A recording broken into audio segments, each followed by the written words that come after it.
scream tore through the underground parking garage, carving through fluorescent silence like a blade. A child's How's voice, the homework high coming? and desperate, It's bounced going off okay, concrete Dad. pillars Dinner's and almost ready. oil-stained asphalt.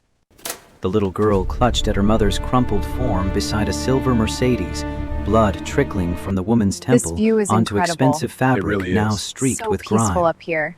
Three men in black suits formed a wall between the car and the exit, faces impassive under the harsh lighting. The tallest one checked his watch with the casual precision of someone on a schedule. She needed to learn this lesson. The deep voice carried no emotion, just flat certainty. Movement from the maintenance corridor, work boots on concrete. A man in navy coveralls stepped into the light, toolbox in hand. He set it down with a deliberate thud that echoed through the space. His hands moved to remove worn work gloves, revealing scars that ran across dark knuckles like white rivers. When he looked up, his eyes held the cold clarity of someone who had seen violence and chosen stillness. The real lesson is for cowards. The first attacker moved. Marcus Hayes was faster. 5 seconds. That was all it took. The choreography of violence played out with surgical efficiency. Pressure points, joint locks, the kind of moves that came from muscle memory, carved deep by years of training. 3 bodies hit the concrete in awkward angles. Consciousness fled, confusion frozen on their faces. Marcus knelt beside the injured woman, movements precise as a surgeon's. His hands found the wound, applied pressure with practiced certainty. Stay calm. I know how to stop the bleeding. The little girl watched through tears, her small body trembling. Mommy, wake up. Marcus's other hand reached into the toolbox, pulling supplies with the ease of someone who had done this in worse conditions. Sweat glistened on his forehead in the artificial light. The woman's eyes fluttered open, struggling to focus. Recognition flickered across her features, confusion chasing pain. You. Marcus Hayes, 38 years old, former head of internal safety at TechCore Solutions, the very company where Victoria Harper served as CEO. The very same Victoria Harper who had signed his termination papers 2 years ago after a workplace accident. The very same Victoria Harper whose blood now stained his hands for the second time. Marcus hadn't hesitated when the child's cry split the air. His body had moved before conscious thought, assessment and action flowing together like water. 8 years as a Navy SEAL had hardened those instincts, particularly in rescue operations and battlefield medicine. Skills he'd transferred to the corporate world until that day when following protocol would have meant watching someone die. The memory rose unbidden, sharp as broken glass. 2 years ago, the explosion had rocked the east wing of TechCore's Texas manufacturing plant. Alarms screaming through smoke-filled corridors. Protocol dictated securing the prototype equipment first, $7 million in proprietary technology at risk. But Marcus had heard the screams. A technician trapped beneath collapsed shelving, flames crawling closer with every second. The division head's voice cutting through chaos. "Secure the prototypes! We'll come back for him!" Marcus had ignored the order. His feet carried him toward the screams while others rushed past him toward the equipment. He'd dragged Tom Mitchell to safety, suffered burns on his hands that still ached in cold weather. The man lived. The prototypes melted into expensive slag. The termination letter had landed on his desk the next morning, Victoria's signature at the bottom. Her words still echoed with crystalline clarity through the years. "Safety is about protocols, not personal heroics, Mr. Hayes. We can't retain employees who can't follow the rules." His response had been quiet but firm, the only rebellion he'd allowed himself. Safety is about people, not paperwork. Someday you'll understand that. Now Marcus lived in a modest 2-bedroom apartment across town with his daughter Maya. 8 years old, serious eyes that had seen too much loss too young, always carrying the old first aid kit he'd given her. Every morning over breakfast in their small kitchen, Maya would ask the same question, ritual carved from need for certainty. "Dad, if I see someone fall down, should I help them?" The answer never changed. Yes, you should. But remember to look around first. Helping people isn't about being a hero. It's about not leaving anyone behind. Those words had echoed in his mind when he'd heard Lily Harper's cries in the parking garage. His hands had moved on instinct, neutralizing threats, stabilizing injuries, staying present until the ambulance arrived with sirens that seemed to take forever.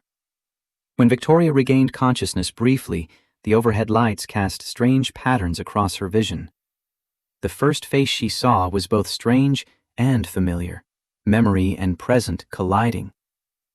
You still remember how to save people? The words came out weak, confusion and pain clouding her voice. I haven't forgotten anything that could save someone. Lily squeezed her mother's hand, voice trembling with the weight of fear too large for small shoulders. Mommy, he saved you. Marcus nodded once, then walked away. He left his old ID badge on the stretcher, the one that still read his former title, now stained with Victoria's blood. He disappeared into the night before police could take statements, before questions could pin him in place. Some rescues were meant to stay anonymous. Victoria Harper had built TechCore from a startup operating out of a garage into a technology powerhouse worth $3 billion. At 38, she was one of the youngest female CEOs in the industry, known for razor-sharp business acumen and uncompromising leadership. 4 years ago, her husband David had died when a drunk driver ran a red light. She'd been left to raise Lily alone while steering the company through increasingly competitive markets. She'd cultivated a reputation for being cold, decisive, placing profit margins above sentiment. The business press called her the Ice Queen of Silicon Valley, a nickname she privately resented but publicly embraced. Better to be feared than underestimated. Better to be respected than liked. Behind closed doors, Victoria struggled with loneliness that wrapped around her like fog. Guilt over the limited time she spent with Lily gnawed at her during rare quiet moments. The constant pressure to prove herself in an industry that still viewed women as temporary placeholders rather than permanent fixtures wore on her in ways she refused to acknowledge publicly. Her penthouse apartment offered spectacular views of the city lights, but the space felt empty most nights. Expensive furniture filled rooms, but personal touches were scarce. The only photograph showed her and Lily, their smiles becoming more forced with each passing year as the distance between them grew despite physical proximity. 3 days after the attack, Victoria found herself driving to a small auto repair shop in a working-class neighborhood she'd never visited. No executive suit today, just jeans and a simple blouse, her bruised face partially hidden behind large sunglasses. She sat in her car for 10 minutes, gathering courage she usually reserved for boardroom battles. Through the garage's open bay, she watched Marcus kneel beside an old Chevy, hands covered in engine oil. No corporate power here, no carefully maintained image, just a man doing honest work. Beside him sat Maya, legs swinging from a wooden stool, carefully coloring in a book. Occasionally, the girl would look up to ask questions about the engine, and Marcus would answer with gentle patience that made something tighten in Victoria's chest. She watched their interaction, the trust in Maya's eyes, the comfortable rhythm of their relationship, the way Marcus never talked down to his daughter but explained things with genuine respect for her curiosity. The contrast with her own relationship with Lily cut deeper than any physical wound. When Victoria finally approached, Marcus didn't seem surprised to see her. He wiped his hands on a rag, expression unreadable, walls firmly in place. I came to thank you. Thanks won't make wounds heal faster. The words carried no hostility, just flat statement. Why did you help me? Because once I failed when I couldn't help someone in time. Maya looked up from her coloring book, curiosity bright in her eyes. Dad, is that person okay now? Marcus glanced at Victoria, something unreadable passing between them in the oil-scented air. Now they are. Later that evening, Victoria sat in her home office, turning Marcus's old ID badge in her hands. The laminated plastic was worn at the corners, bent from years of use, dried blood still visible on the edge. She traced her finger over his name, Marcus Hayes, Safety Director. The title she had stripped from him with a single signature. Outside her window, city lights blurred through unexpected tears. For the first time in 2 years, she wondered if she had been wrong. Not just about firing him, but about what safety really meant. Not protocols on paper, not damage control after disasters, but people like Marcus who ran toward danger when everyone else ran away. She closed the desk drawer softly, the ID badge hidden from sight, but impossible to forget. Emma appeared at the door in her pajamas, hugging her stuffed rabbit. "Mommy, are you still hurt?" Sophia mustered a smile. "I'm feeling better, sweetheart. Come here." Lily climbed onto her lap, careful to avoid the bandage on her mother's temple. "Did the bad men want to hurt you because you're the boss?" The question stunned Victoria into momentary silence. She'd been asking herself the same thing, reviewing security footage, wondering why 3 professional-looking men had targeted her specifically. It hadn't felt like random violence or a robbery attempt. Nothing was stolen. It felt like a message, carefully delivered. "I don't know, sweetheart, but the police are looking into it." Lily's eyes, so innocent yet perceptive, locked onto hers with uncomfortable intensity. "That man who helped us? He used to work for you?" Victoria hesitated, choosing words carefully. "Yes, a long time ago." "Then why did he help?" The question hung in the air, challenging all of Victoria's assumptions about human nature, about business, about the walls she'd built between herself and others. She had no answer that made sense, not to an 8-year-old, not to herself.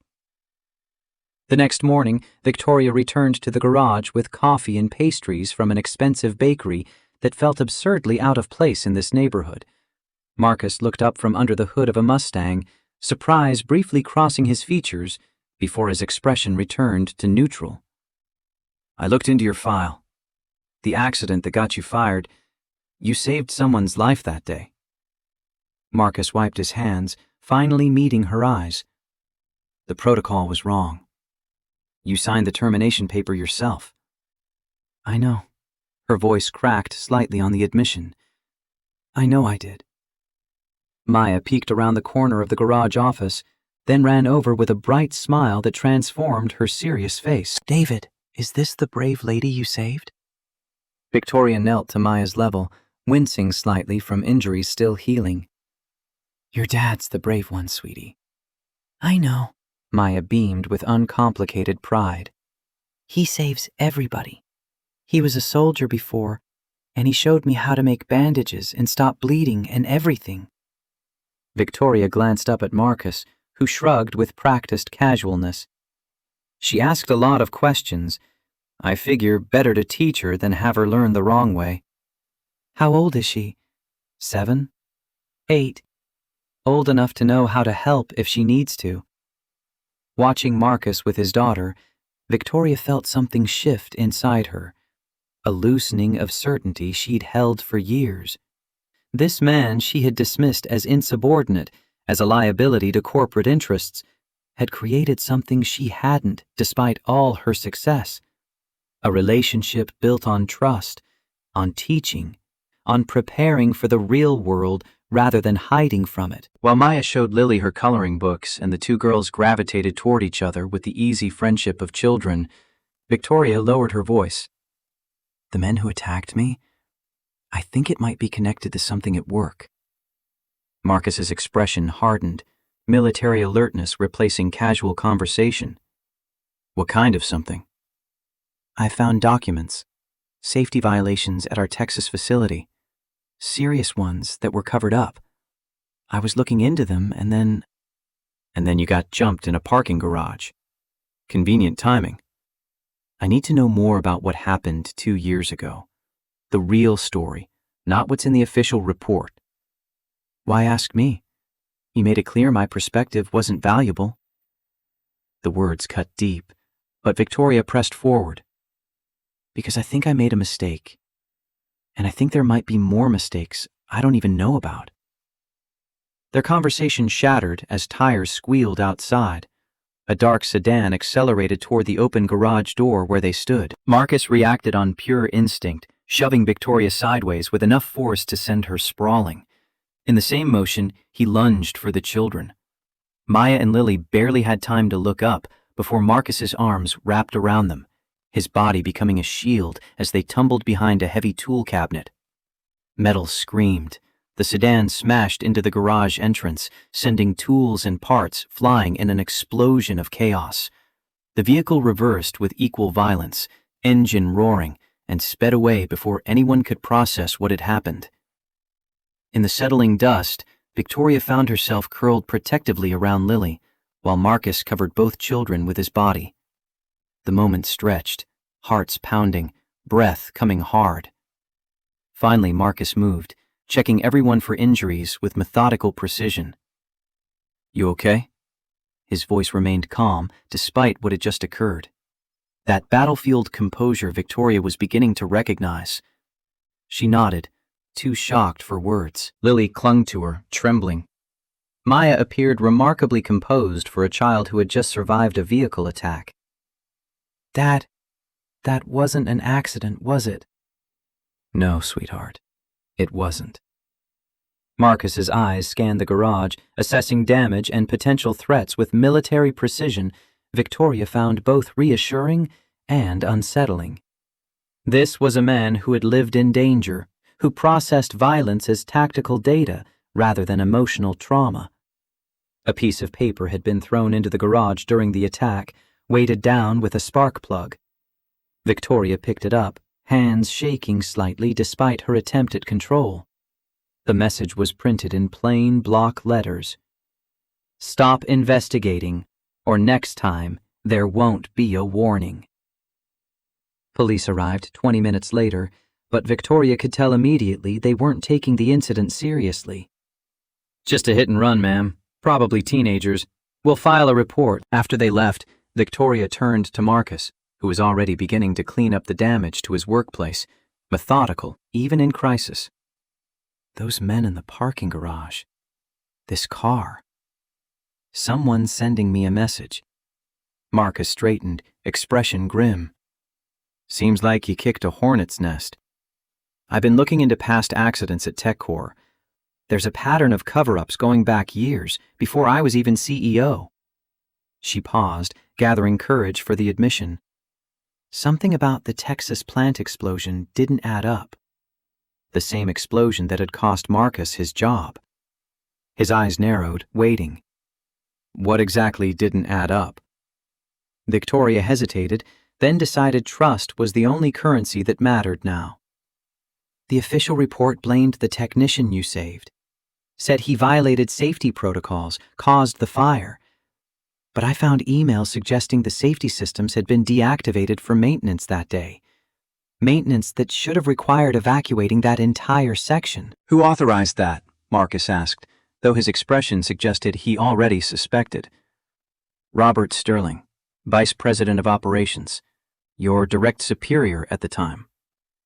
Understanding dawned across Marcus's face like sunrise, cold and inevitable. And the person who recommended my termination most strongly. Victoria nodded, the pieces fitting together with sickening clarity. The same person who just became acting head of safety last month. For a moment, neither spoke, implications hanging between them heavy as storm clouds. Then Marcus looked at the two girls sitting together on Maya's stool, Lily showing Maya something on her tablet, their heads bent close in concentration. They're after you because you know too much, and they're not above using violence. I need to know everything you remember about that day, about Sterling, about the safety protocols that were supposedly in place. Marcus studied her face, searching for sincerity, for trustworthiness in a woman who had betrayed him once already. Why come to me? Why now? Because you were right. The admission cost her, but Victoria forced the words out, each one a small death of ego. Safety is about people, not paperwork. And I think people are getting hurt because I forgot that. The next day brought an unexpected visitor to the garage. Bradley, Victoria's assistant, looked distinctly uncomfortable in the working-class neighborhood, his tailored suit and polished shoes marking him as an outsider among oil stains and honest labor. He approached with visible reluctance. "Miss Harper asked me to deliver these to you." Bradley handed over a thick folder, avoiding eye contact. Inside were maintenance records from the Texas plant from 2 years ago, internal emails, inspection reports, and most damning, a memo from Sterling instructing maintenance to expedite procedures by bypassing certain safety protocols during the upgrade. "Tell her I'll look them over." After Bradley departed, casting nervous glances over his shoulder, Marcus opened the folder at his workbench. His hands moved through the documents with growing tension, muscles tightening across his shoulders as he read. That evening, with Maya at a friend's house for dinner, Marcus spread the documents across his small kitchen table. When a knock came at his apartment door, he wasn't surprised to find Victoria standing there with Lily at her side. "I see you got the files. Come in." He stepped aside, noting how Victoria's eyes took in his modest space, the worn furniture, the family photos, the life built from scraps after losing everything. "I was just connecting some dots." Lily brightened when she spotted Maya's collection of colored pencils on the coffee table. "Can I draw while you talk?" Marcus set her up with paper and supplies, the domesticity of the moment surreal against the gravity of their investigation. Victoria gravitated toward the kitchen table and its display of damning evidence. For the next hour, they pieced together what had really happened. Sterling had been under pressure to meet production deadlines for a major client. The safety upgrades would have required shutting down production for 3 days. Instead, he'd ordered a partial bypass, creating the conditions that led to the explosion. And he blamed the technician. Disgust evident in Victoria's voice made Tom Mitchell the scapegoat. When I broke protocol to save him, I became the next convenient target. Victoria's gaze fell on a particular document, the termination notice bearing her signature. "I trusted Sterling. I believed what he told me about you." Marcus didn't respond immediately. Finally, "What changed? Why investigate now?" "Last month I found irregularities in the safety records for our Chicago plant. Small things at first, inspection dates that didn't match, signatures from engineers who weren't on site. Then I discovered an entire section of safety violations that had been systematically buried by Sterling and others. There's a culture of cutting corners, of prioritizing production over safety." Her admission clearly pained her. "I built that culture, Marcus. I rewarded managers who delivered results without asking how they achieved them." Marcus studied her, seeing past the CEO exterior to the woman beneath, someone clearly wrestling with her role in creating a dangerous system. "What happens now?" "I take this to the board, show them what's been happening, make changes from the top down." "And if Sterling finds out you're planning this?"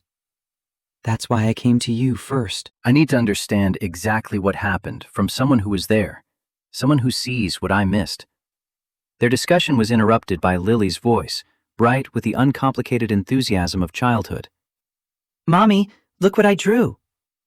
The little girl held up a colorful drawing of 4 stick figures holding hands, 2 tall, 2 small, standing in front of what looked like a building. "That's you." She pointed at one tall figure with long brown hair.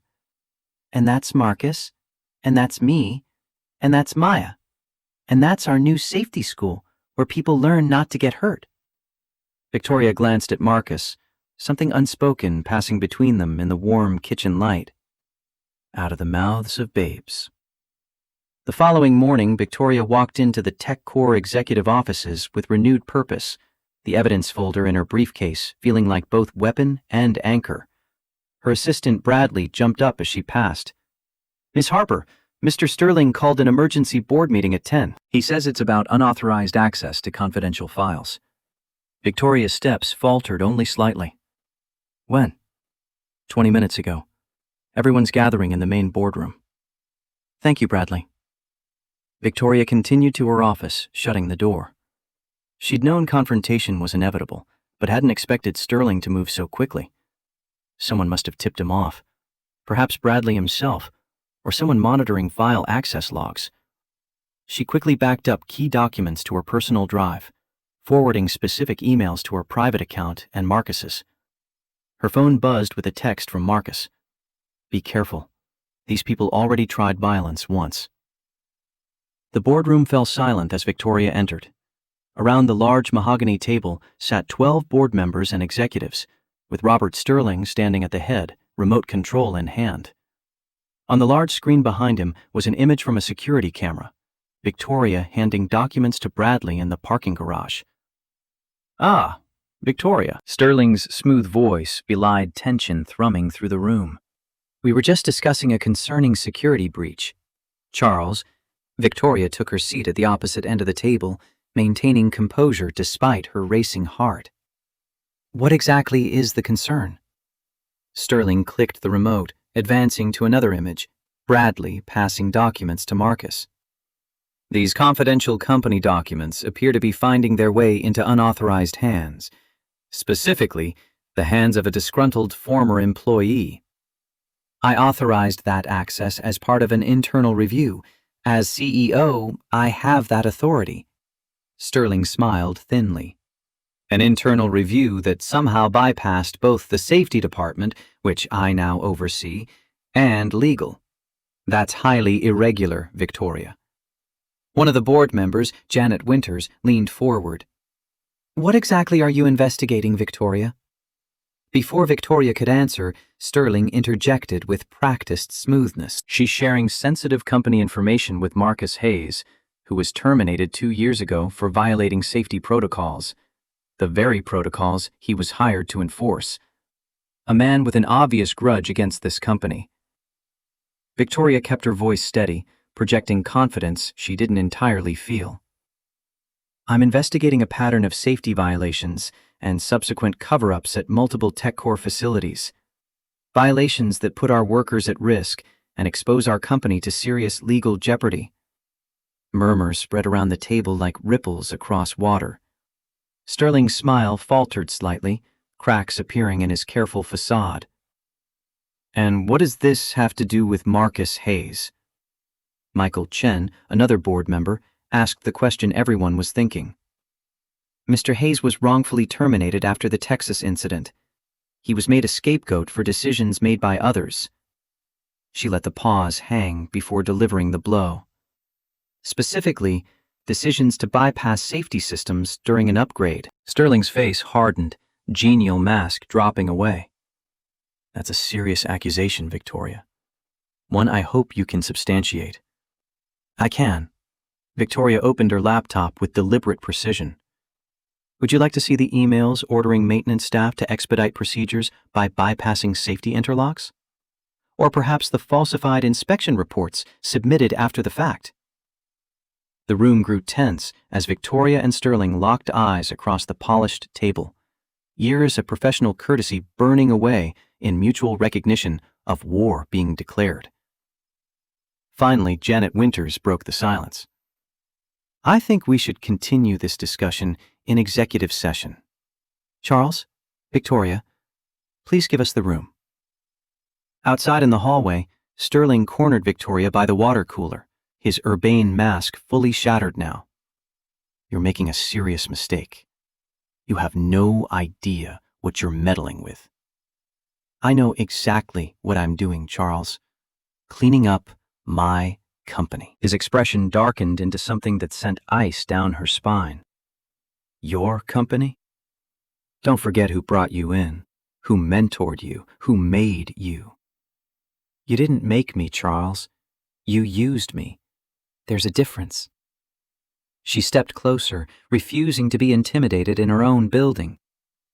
"And if anything happens to me, any more accidents, everything I found goes public instantly."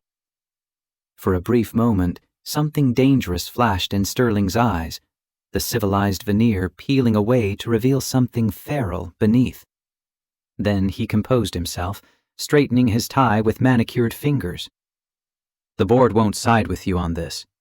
You're throwing away your career on a crusade based on speculation and the word of a man we fired for insubordination. Maybe, but at least I'll be able to look at myself in the mirror. When they were called back into the boardroom 30 minutes later, Victoria could tell from the expressions that the discussion had been heated, battle lines drawn in her absence. Janet Winters spoke first, her voice careful and measured. The board has some concerns about these allegations. We've decided to place both of you on administrative leave pending an independent investigation. Sterling began to protest, but Janet held up her hand with quiet authority. This isn't negotiable, Charles. The claims are too serious to ignore, and we need objective eyes on this.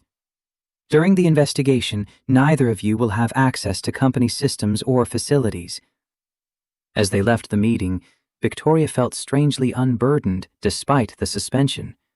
She had finally taken a stand, chosen principle over pragmatism. Whether she won or lost, she'd done what was right. The outcome mattered less than the choice itself. Her victory was short-lived. By evening, her corporate credit cards had been frozen. Security had escorted her from the building with only her personal belongings in a cardboard box, and she'd found a notice that access to her company-owned penthouse apartment would be terminated within 48 hours, a clause in her contract she'd never anticipated needing to worry about. Lily looked up from homework at the dining room table, sensing her mother's distress with the uncanny perception of children. "What's wrong, Mommy?" Victoria forced a smile that felt like cracking glass. "Just some work trouble, sweetheart. We might need to stay somewhere else for a few days." "Like where?" "I'm not sure yet." Victoria hadn't anticipated being effectively homeless. The corporate apartment had been part of her compensation package, and most of her liquid assets were tied up in company stock she couldn't currently access without triggering automatic notifications to the board. Her phone buzzed with a text from an unknown number. "Turn on the news." She grabbed the remote, switching to a local station. There on screen was her own face beneath the headline, "Grant Tech CEO Suspended Amid Allegations of Corporate Espionage." The reporter's voice filled the living room with professional concern. "Sources within TechCore confirmed that CEO Victoria Harper has been placed on administrative leave following accusations that she shared confidential company information with a former employee. Robert Sterling, Vice President of Operations, issued a statement expressing disappointment and assuring shareholders that operations will continue unaffected under interim leadership." Lily stared at the screen, then at her mother. "Are they talking about Marcus? Is he in trouble too?" Victoria turned off the TV, mind racing through limited options. "No, sweetheart, they're just trying to scare me." She scrolled through her contacts, considering possibilities. Most of her friends were business associates who would now keep their distance to avoid career contamination. Hotels were an option, but with accounts frozen, she'd need to rely on personal savings that would dwindle quickly in a city with astronomical housing costs. Her phone rang. "Marcus. I just saw the news. You okay?" "They've locked me out of everything. Frozen my accounts, revoked my building access. We have 48 hours to vacate the apartment. Do you have somewhere to go?" Victoria hesitated, pride warring with necessity. "I'm working on it." A pause on the line. Then his voice softened slightly. "I have a pull-out couch. It's not fancy, but it's clean, and Maya would be thrilled to have Lily around." "I couldn't impose." "It's not imposing if it's offered freely. You help me see the truth. Let me help you stay safe while you fight for it." The next morning, Victoria and Lily arrived at Marcus's modest apartment with 2 suitcases and a box of essential belongings. The contrast with their luxury penthouse couldn't have been more stark. Worn but clean furniture, family photos on the walls, books stacked on shelves made from cinder blocks and boards. It was small, but unmistakably a home in ways her designer apartment never had been. Maya greeted them enthusiastically, immediately pulling Lily to see her room and toys, their voices bright with the easy friendship that made adult complications seem absurd. Victoria stood awkwardly in the living room, feeling entirely out of place in her expensive clothes among honest poverty. "Coffee?" Marcus offered, gesturing toward a small kitchen where a pot was brewing. "Please." He handed her a mug with a chipped handle. I know it's strange. Having the CEO of TechCore sleeping on my pull-out couch wasn't exactly on my 5-year plan. Former CEO, apparently. The news is reporting that Sterling has been named interim chief executive. They drank their coffee in silence for a moment, sounds of the girls playing drifting from Maya's room, like music from another world. I spent my whole life building that company, and it all disappeared in a day. Not everything. Marcus nodded toward the bedroom where Lily's laughter could be heard, pure and uncomplicated. You still have what matters most. And your integrity. That night, after the girls were asleep, they'd insisted on a sleepover in Maya's room, already inseparable. Victoria sat on the pull-out couch that would be her bed, staring at her phone. The news had gotten worse throughout the evening. Not only had she been suspended, but Sterling was now publicly suggesting that she had been working with Marcus to manipulate safety records as part of a planned lawsuit against the company, turning victim into villain with practiced ease. Her phone buzzed with an email from Janet Winters, sent from a personal account rather than corporate. Be careful, Victoria. This goes deeper than you know. Watch your back. Marcus emerged from his bedroom dressed in sweatpants and a faded navy t-shirt. The casualness a stark contrast to the suits she'd always seen him wear at TechCore. Can't sleep? She shook her head. Janet Winters just warned me to watch my back. Smart woman. He sat in the armchair across from her, the space between them charged with unspoken understanding. Sterling isn't going to stop at character assassination. I never thought he'd go this far. I trusted him for years. Marcus studied her face in the dim light. You've had a lot of illusions shattered this week. I spent years thinking I was building something important. Now I'm not sure what I was building at all. She looked around the modest apartment, seeing it with new eyes. Meanwhile, you lost your job, your income, your status, and somehow built something real. Don't romanticize struggle, Victoria. It's been hard, really hard. After Karen died, I was lost for a long time, taking care of Maya, trying to find work with a termination on my record that made every interview an exercise in humiliation. Some days I barely held it together. How did you? One day at a time. Focus on what matters. Maya, teaching her, protecting her. The rest is just noise.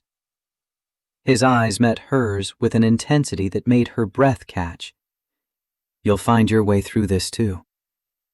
The silence stretched between them, not uncomfortable but weighted with possibility, with the strange intimacy of shared crisis. We need evidence, Victoria said finally. Evidence that can't be buried or explained away. The technician I saved. Tom Mitchell. He's working for a competitor in Austin now. She drafted an email explaining the situation, asking for his account of what happened. His response came within an hour, terse and fearful. I can't help you. I signed an NDA as part of my settlement. My family depends on that money. Victoria stared at the screen, another piece clicking into place. Sterling had bought Mitchell's silence, likely bought many silences, with corporate money and carefully worded legal documents. The question was, how many others had been similarly muzzled? Her research was interrupted by a knock at the apartment door. Through the peephole, she saw 2 men in suits, not the ones from the parking garage, but with the same professional demeanor. Corporate security or private investigators. Miss Harper, we know you're in there, one called through the door. We just want to talk about your situation. Victoria remained silent, heart racing, remembering the violence of the parking garage, the car crashing through the workshop. After several minutes, they left. She immediately texted Marcus. People looking for me came to your apartment. Corporate types. They're gone now, but they know I'm here. His response was immediate. Don't open the door for anyone. I'm coming home. 20 minutes later, Marcus arrived, checking the hallway and stairwell before entering with tactical precision that reminded Victoria he'd been trained for far more dangerous situations than corporate espionage. They know where you are. That's not good. How would they track me here? Your phone, your car, Bradley knowing we were in contact? Doesn't matter now. We need to move you somewhere safer. Where? They'd find me at a hotel just as easily. Marcus paced the small living room, mind working through tactical considerations. We need to get into Sterling's office, find concrete evidence of what he's been hiding before he destroys it all. Breaking into the TechCore executive offices? Are you serious? Do you have a better idea? Sterling is systematically destroying your reputation and cutting off your resources. If we don't get ahead of this, you could face criminal charges. Or worse. The determined look in his eyes reminded Victoria of the maintenance worker who had appeared in the parking garage, focused, unafraid, prepared to act while others stood frozen. Beneath the quiet exterior, Marcus Hayes was a warrior who had simply chosen a different battlefield. How would we even get in? My access has been revoked. I still have contacts in the security department, people who know what Sterling is really like. He pulled out his phone. Let me make a call. That evening, after arranging for a neighbor to watch the girls with careful instructions about not opening the door for anyone, Victoria found herself in the passenger seat of Marcus's battered pickup truck, parked a block from the TechCore headquarters. The night security shift had just changed, and according to Marcus's contact, they had a 20-minute window while cameras in the executive corridor were under routine maintenance. A window that wouldn't exist by accident. This is insane, she whispered as they approached the service entrance. Breaking into my own company? Technically, we're not breaking in. Marcus held up a key card. We're entering with authorization, just not yours. The service entrance accepted the card without issue, electronic lock clicking open with a sound that seemed impossibly loud in the quiet night. They moved quickly through back corridors, avoiding the main lobby with its staffed security desk. The executive floor was dark and silent as they made their way to Sterling's office, every footstep carefully placed. The door was locked, but Marcus produced a small tool from his pocket, working the mechanism with practiced efficiency. Where did you learn that? You pick up skills in special operations. Not all doors in war zones come with key cards. The lock clicked open. We have 15 minutes, max. Sterling's office was immaculate. Awards and photographs of him with various dignitaries adorning the walls in carefully arranged displays of importance. Victoria went straight to his computer, while Marcus began methodically searching through file cabinets with the systematic approach of someone trained to find hidden things. It's password protected. Try Everest 74. Victoria typed it in. The desktop appeared. How did you know that? He climbs Everest every July, brags about it constantly. People who brag rarely think creatively about security. Victoria began searching through Sterling's emails and documents. Nothing overtly incriminating. Sterling was too smart for that. But there were patterns. References to special handling for safety incidents. Discussions about containment strategies for worker complaints. Corporate euphemisms for criminal activity. Then she found a folder labeled simply Insurance Policies. Inside were files on dozens of employees, including Tom Mitchell and Marcus himself. Each contained detailed personal information, financial records, family details, potential leverage points. In Mitchell's file, a copy of the NDA with a side letter specifying that his settlement was contingent on his testimony against Marcus. Marcus, look at this. She turned the screen so he could see. He's been collecting blackmail material on employees, using it to keep people quiet.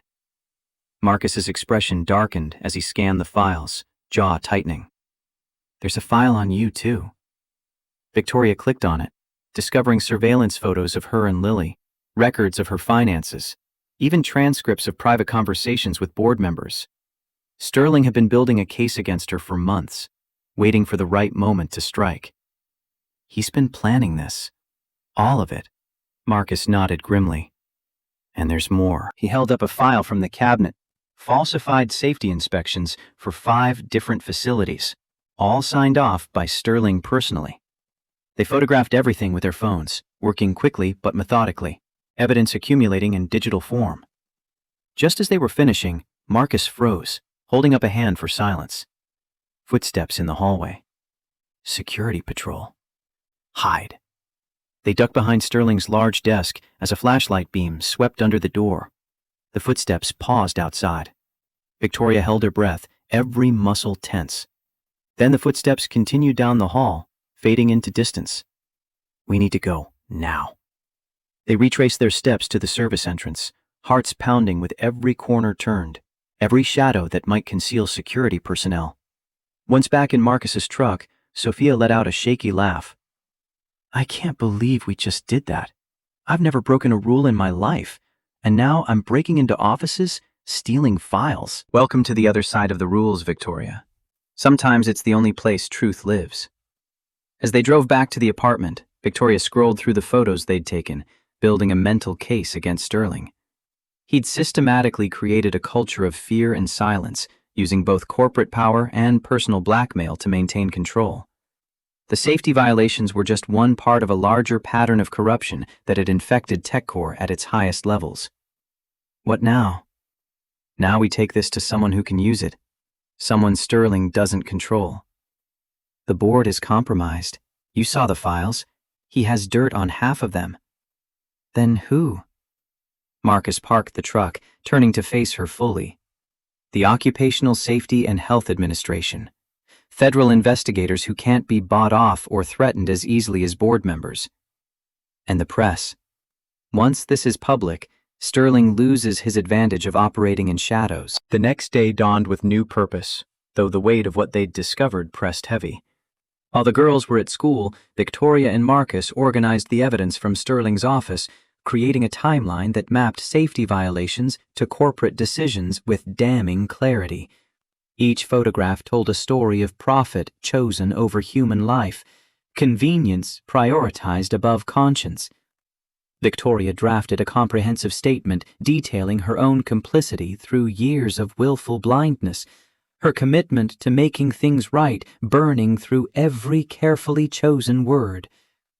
Marcus watched her work, noting the transformation.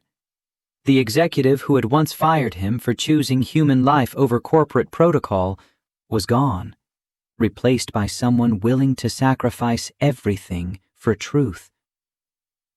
Their work was interrupted by Marcus's phone ringing. The caller ID showed Maya's school. Mr. Hayes, this is Principal Davis.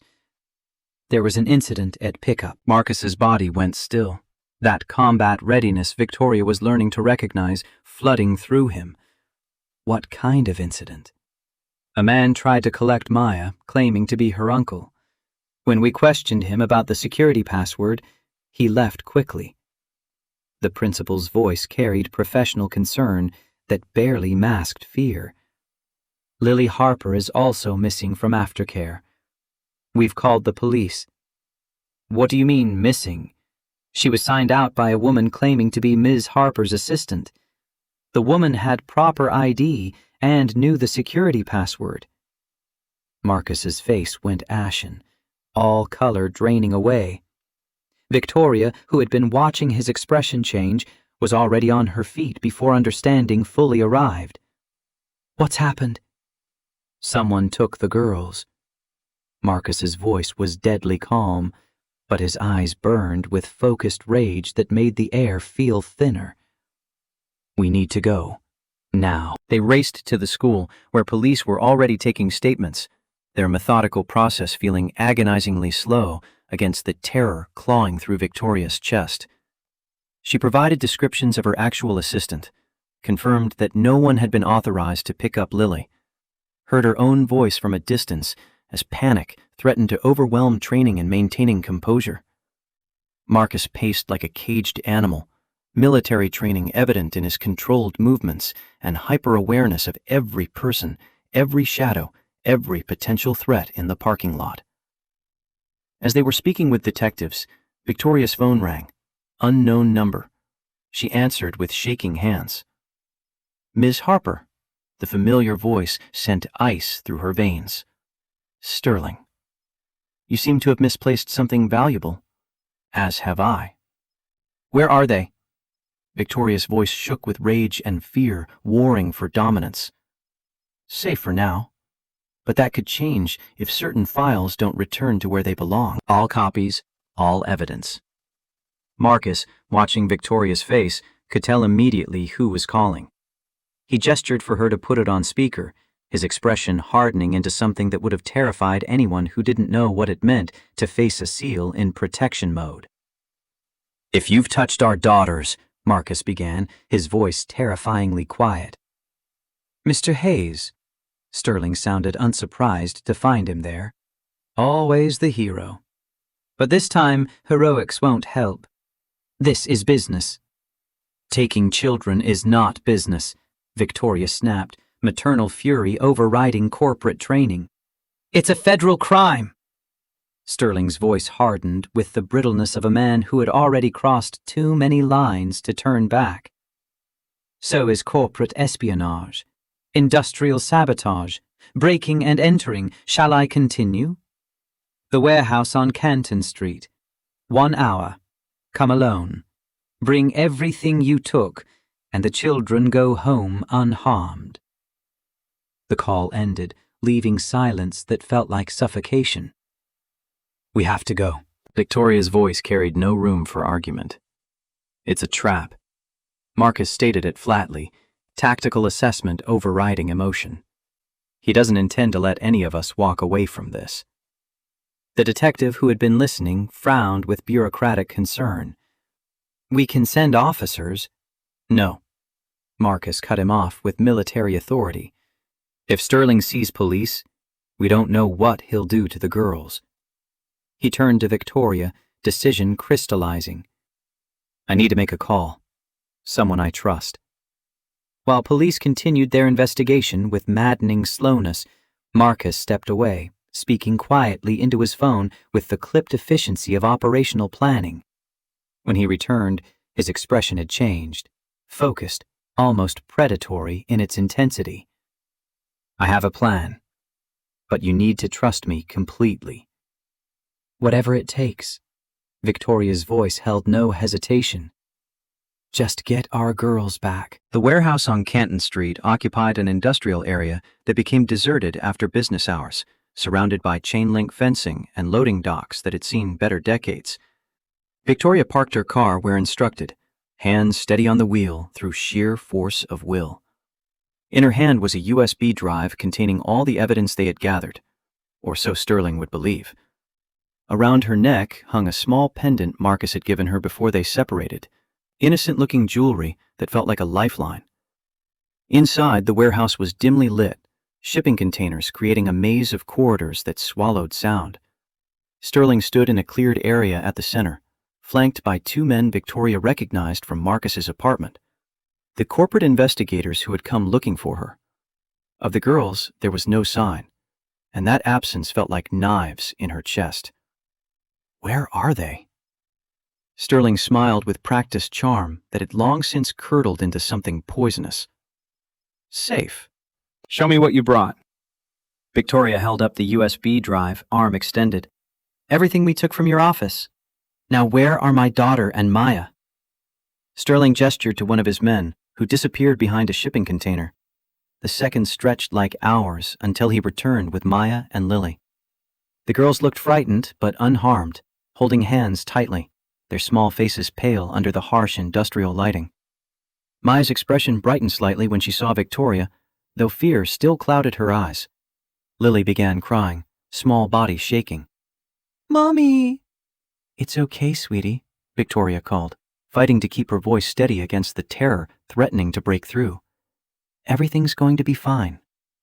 Sterling extended his hand with the expectation of someone accustomed to getting what he wanted. The drive. Victoria hesitated, every instinct screaming this was wrong. How do I know you won't hurt us once I hand this over? You don't. Sterling's smile was cold, reptilian in its calculation. But you have no choice. Your maternal instinct overrides your business sense. It always was your weakness. Slowly, Victoria walked forward, the USB drive extended like an offering to something malevolent. As Sterling reached for it, she asked quietly, "Why, Robert? We built the company together. Why risk everything like this?"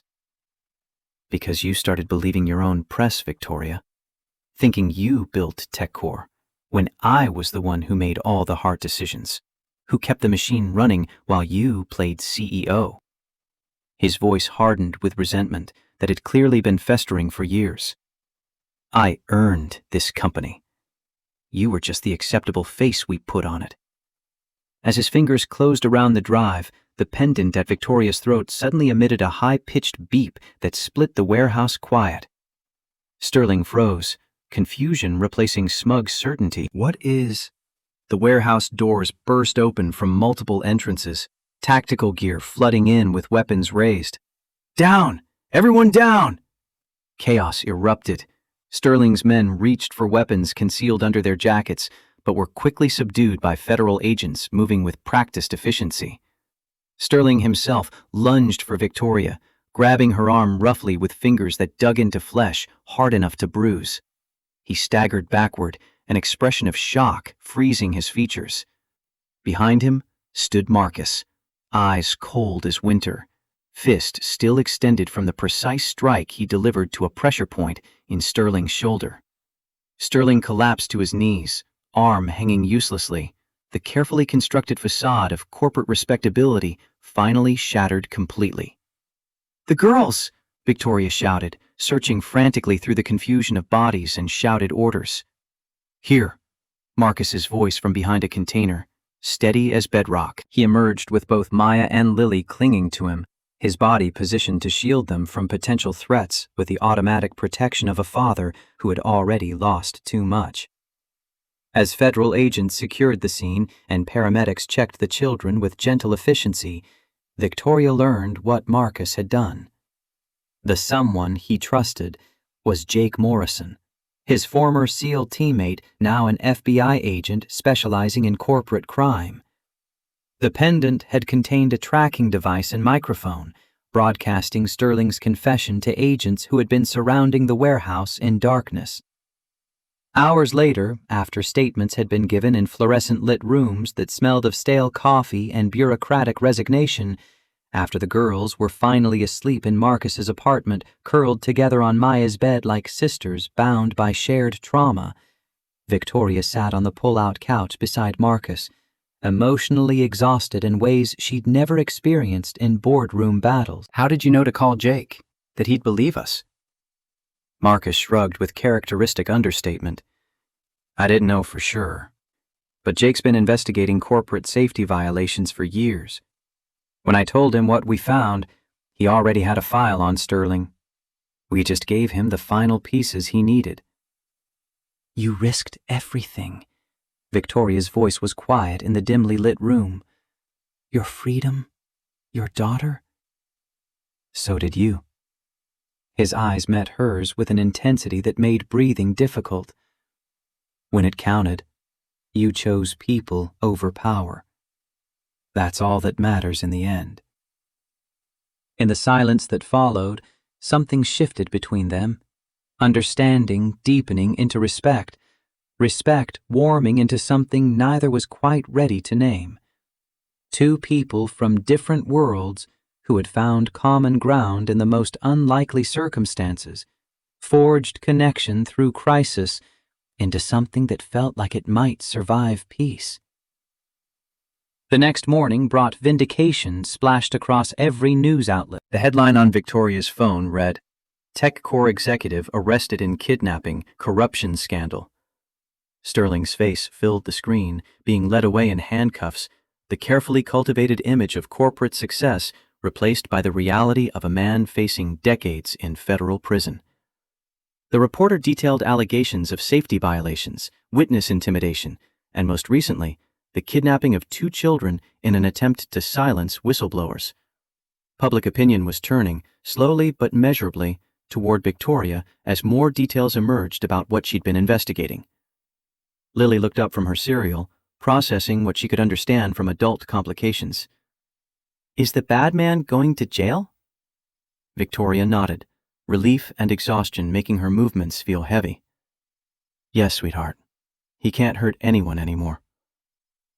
Maya considered this with the serious thoughtfulness that seemed to characterize everything she did. Dad says sometimes people forget what's important until something bad happens to remind them. Marcus ruffled his daughter's hair affectionately, pride evident despite the trauma of the previous day. Pretty wise for 8 years old, huh? Victoria watched them. This man who had lost everything, yet somehow maintained his integrity. His daughter who carried wisdom beyond her years, forged in loss and learning. She thought of her own life, the success that had come at the cost of so much else, the company she might never return to, the reputation that might never fully recover. As if reading her thoughts, Marcus said quietly, "What will you do now?" Before she could answer, Lily spoke up with the uncomplicated certainty of childhood. "Can we make that safety school now? Like in my picture?" Victoria and Marcus exchanged surprised glances, memory of the drawing flooding back. "What safety school, sweetie?" Lily rolled her eyes with exasperation only children can truly master. "The one where Marcus teaches people how not to get hurt at work. And you can teach the bosses how to be good bosses. Out of the mouths of babes." Marcus's voice carried wonder at how children could see through complexity to simple truth. Victoria felt something stir within her, possibility, purpose, redemption. A chance to rebuild not just her life, but something meaningful, something that put people first in ways she'd failed to do for years. "I think that's a wonderful idea." Her gaze met Marcus's, finding understanding there. "If Mr. Hayes is interested in a new partnership..." Marcus's expression was unreadable for a moment, walls carefully maintained even in this domestic space. Then a small smile tugged at his lips. "I might be. Depends on the terms." As the girls cleared their breakfast dishes, chattering about what the safety school might look like with the boundless optimism of those too young to know all the ways dreams could fail, Victoria felt a weight lifting she hadn't known she was carrying. She had lost her company, her reputation, her financial security. Yet somehow, sitting in this modest apartment with these 3 people, she felt richer than she ever had in her penthouse suite overlooking the city. The path ahead was uncertain, filled with challenges and obstacles she'd never anticipated. Legal battles would drag on for months, maybe years. Sterling's allies would work to discredit her testimony. The investigation into TechCore would uncover things that reflected poorly on her leadership, decisions she'd made or failed to make that had enabled the culture of negligence. But for the first time in years, Victoria Harper was looking forward, not with anxiety about quarterly reports or board meetings, but with hope. Hope that from crisis could come connection, that what had been forged through danger could survive into something lasting, that being broken open was the only way to let light in.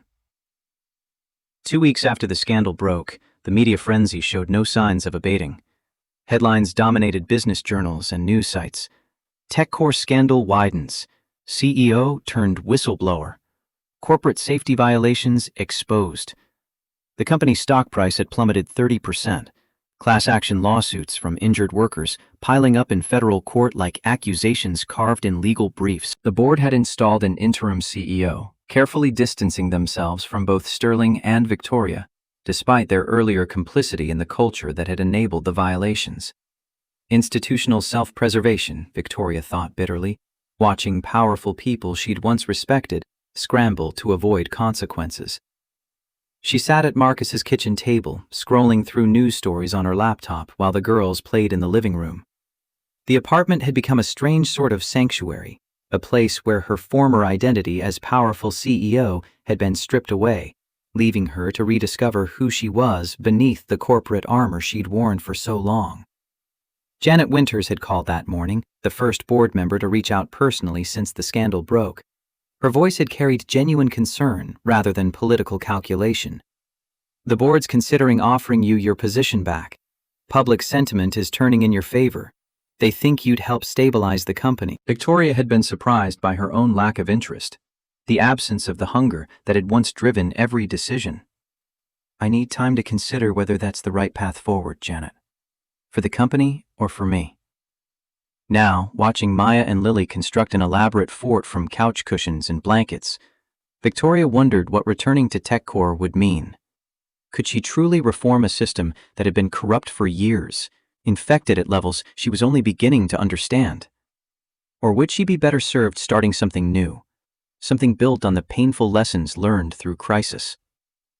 Marcus entered from his bedroom, dressed for his shift at the garage, the normalcy of honest work, a sharp contrast to the corporate intrigue that had consumed recent weeks. He paused, noticing her thoughtful expression with the perceptiveness she'd come to expect. "Company wants you back?" Victoria nodded, closing the laptop. "Janet called. They're floating the idea. Are you considering it?" "I don't know." She looked toward the girls, their laughter floating across the small space. Going back would mean resources, influence, the ability to implement real safety changes across multiple facilities. But Marcus filled his travel mug with coffee, movement sufficient as always. But it would also mean working within a system that enabled everything that happened, with people who looked the other way when it was convenient. Marcus regarded her thoughtfully, weighing words before speaking. Sometimes the hardest places to create change are the ones that need it most. His words lingered as he left for work, the door closing quietly behind him. Victoria turned back to her laptop, opening a new document. Lily's innocent suggestion of a safety school had taken root, growing into something more concrete with each passing day. She began typing, outlining a business plan for what she had started calling the Phoenix Response Center. The name had come to her while watching Marcus teach the girls basic first aid, patient explanations transforming fear into knowledge. Like the mythical bird rising from ashes, she wanted to build something new from the wreckage of her former career. When the doorbell rang an hour later, Victoria was deep in financial projections, calculating startup costs against her remaining assets. She glanced through the peephole to see a professionally dressed woman she didn't recognize. Cautious after recent events, she opened the door only partially, security chain engaged. "Are you Victoria Harper?" The woman held up credentials that looked official. "I'm Special Agent Melissa Carter with the Department of Labor. We're investigating the safety violations at TechCore, and I was hoping to ask you some questions." Victoria verified the credentials carefully before inviting Agent Carter inside. For the next hour, she detailed everything she had discovered: the falsified inspection reports, the intimidation of employees who reported violations, Sterling's elaborate system of cover-ups and blackmail that had operated with impunity for years. Agent Carter took meticulous notes in a leather-bound notebook. "This is consistent with what we're hearing from other witnesses, but most are still afraid to go on record. Your testimony will be crucial if we want these cases to stick in federal court." When the agent left, with promises to be in touch for formal depositions, Victoria felt a strange mixture of vindication and dread. The truth was coming to light, slowly and painfully, but the process would be lengthy, with no guarantee of justice for those who had been harmed. The system moved at its own pace, indifferent to human suffering. That evening, Marcus returned from work with a surprised visitor. Tom Mitchell, the technician Marcus had saved from the explosion 2 years ago, stood awkwardly in the doorway, cap in hands, eyes darting between Victoria and Marcus with nervous energy. "I saw the news. About Sterling. About what really happened." His voice was rough with emotion barely contained. "I should have spoken up sooner." Marcus shook his head with understanding that came from experience. "You had your family to think about. No judgment here." Mitchell's shoulders slumped under weight he'd been carrying alone. "They paid me to lie about what happened. Made me say I violated protocol, when really they had disabled the safety systems for that maintenance shortcut. Then they made me testify against you, Mr. Hayes. Said they'd take back the settlement if I didn't. And my wife was pregnant, and we had medical bills." Victoria felt surge of anger, not at Mitchell, but at the system that had forced this impossible choice on him. that had weaponized his desperation against his conscience. No one should have to choose between telling the truth and feeding their children. I want to make it right. Mitchell continued, resolve hardening his features. I'm ready to testify about what really happened, about how Mr. Hayes saved my life when everyone else was worried about the equipment and the production schedule and the bottom line. His testimony would be invaluable for the investigations, potentially breaking open other cases of intimidation and manufactured evidence. But Victoria recognized the risk he was taking, the price he might pay. You might lose your settlement. Are you prepared for that? Mitchell nodded, jaw set with determination. My kids deserve a father who stands up for what's right. I can find another job. Can't find another conscience. After Mitchell left with promises to meet with Agent Carter and provide sworn testimony, Victoria and Marcus sat on the small balcony of the apartment, watching the sunset paint the sky in shades of orange and pink. The girls had gone to bed, exhaustion from their recent ordeal finally overcoming their usual resistance to bedtime. More people will come forward now. Marcus sipped a beer, voice thoughtful. Mitchell's testimony changes things, gives others courage to speak. It might not be enough to get your job back, Victoria cautioned, unwilling to build false hope. The legal battles could drag on for years. Appeals, countersuits, corporate lawyers finding every loophole. Marcus's smile held no bitterness, only acceptance of what he'd already processed and moved beyond. I'm not looking to go back, Victoria. Some bridges stay burned, and maybe that's for the best. Moving forward matters more than vindication. His words resonated with her own growing certainty that returning to TechCore wasn't the right path, no matter what the board offered. The company had been built on a foundation that was fundamentally flawed, cracks running too deep for cosmetic repairs. Better to build something new than salvage what was broken beyond meaningful repair. I've been thinking about Lily's idea, about starting a training center. She watched his profile in the fading light. Teaching workplace safety, emergency response, creating accountability frameworks for companies. Using your field knowledge and my executive experience. Marcus's interest visibly piqued, the military strategist in him already processing logistics. We could offer training programs for workers and management, help companies develop real safety cultures, not just checkbox compliance that looks good on paper but doesn't protect actual people. It would take startup capital, facilities, accreditation from regulatory bodies. Marcus's tone wasn't dismissive, but practical, thinking through challenges as he did with any mission. I have some personal savings that Sterling couldn't touch, and once the legal situation settles, you should regain access to your investments. Not CEO-level wealth, but enough to start something meaningful if we're smart about it. Their conversation stretched into the night, possibilities unfurling between them like maps of territory neither had expected to explore. By the time they finally went to sleep, Victoria on the pull-out couch that had become her bed, Marcus to his room down the hall, the Phoenix Response Center had evolved from vague concept to nascent reality, something worth fighting for. The next morning brought harsh return to ongoing challenges. Victoria's phone rang early, her attorney's voice tight with frustration. Sterling's been granted bail. Despite the kidnapping charges, his wealth and connections convinced a judge he's not a flight risk. Is that even possible? Victoria paced the kitchen, keeping her voice low to avoid waking the girls. He took children hostage. He orchestrated violence. The lawyer's tone conveyed his own anger at the injustice. His attorney argued successfully that it was a custodial dispute, not a kidnapping. They're painting it as a misunderstanding between corporate colleagues, not the criminal act it was. Judge set bail at $2 million. Sterling posted it within an hour. After the call ended, Victoria found Marcus in the living room, his expression making clear he'd overheard enough to understand the implications. Sterling won't stop coming after us just because he's facing charges. If anything, he's more dangerous now. Cornered animals fight hardest.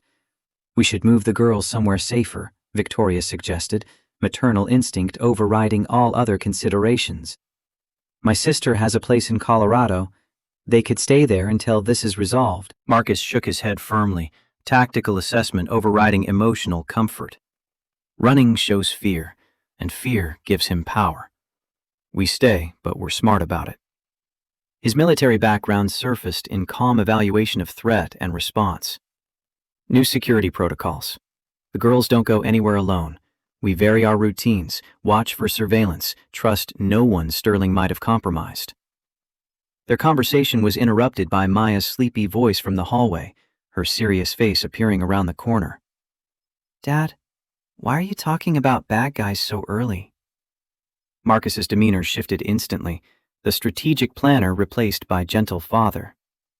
Just some grown-up problems, kiddo. Nothing for you to worry about. How about pancakes? While Marcus made breakfast with both girls helping, their voices bright with the resilience of children who adapt faster than adults to new normal, Victoria received another call. Janet Winters again, but speaking not as board member, but as friend. Sterling has allies on the board still, Janet warned. Be careful what information you share with anyone connected to TechCore, including me. Trust no one until this plays out completely. The warning heightened Victoria's unease, reminding her that Sterling's reach extended further than visible surface suggested. His influence was embedded in corporate structure like roots of an invasive plant, impossible to remove by cutting just one branch. Taking him out wouldn't be as simple as a single arrest or conviction. The system protected itself. That afternoon, Victoria drafted a formal statement declining the offer to return as CEO of TechCore. Her attorney advised against making it public until investigations progressed further, but the decision itself brought unexpected relief. She was choosing a different path forward, one aligned with evolving values rather than former ambitions that felt hollow now. While the girls were at school the next day, Victoria and Marcus visited potential locations for the Phoenix Response Center. Most were well outside their price range, commercial real estate demanding premiums they couldn't afford. But a small building in a working-class neighborhood caught their attention. Formerly a community center, now vacant and in need of renovation, but possessing good bones. The owner, an older man named Frank Wilson, recognized Marcus immediately when they arrived. You fixed my daughter's car last month. Wouldn't take full payment when you found out she was a single mom. Just told her to pay it forward someday. Marcus shrugged, uncomfortable with recognition of basic decency. Just did what made sense. The right thing. Frank studied them both, clearly connecting Marcus with the Victoria Harper he'd been seeing on the news. You two starting some kind of business? Victoria explained their vision for the center, training in workplace safety, emergency response, creating accountability in corporate environments. A place where both workers and management could learn to prioritize human lives over profit margins, where culture change began with education rather than litigation.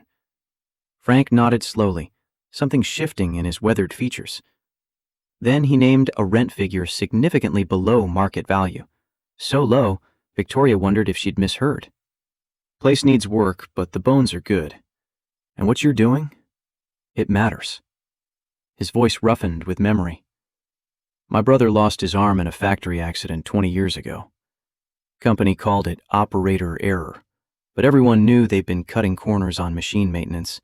Saved money, cost him his livelihood. What you're building here might prevent that from happening to someone else's brother. They signed a 6-month lease that afternoon with options for renewal and eventual purchase if the center succeeded. As they walked through the empty space, Victoria could already envision transformation, training rooms, simulation areas, offices for consultations with businesses seeking to improve their safety cultures, and actually meant it. We'll need equipment, instructors. Marcus's mind worked through practical considerations, making lists. Certification courses, insurance, marketing to get the first clients in the door. This won't be easy. Victoria nodded, making notes on her phone, energy building despite obstacles ahead. And we'll need to develop relationships with regulatory agencies, legal experts in workplace safety, medical professionals who can teach advanced first aid. Build a network of people who actually give a damn.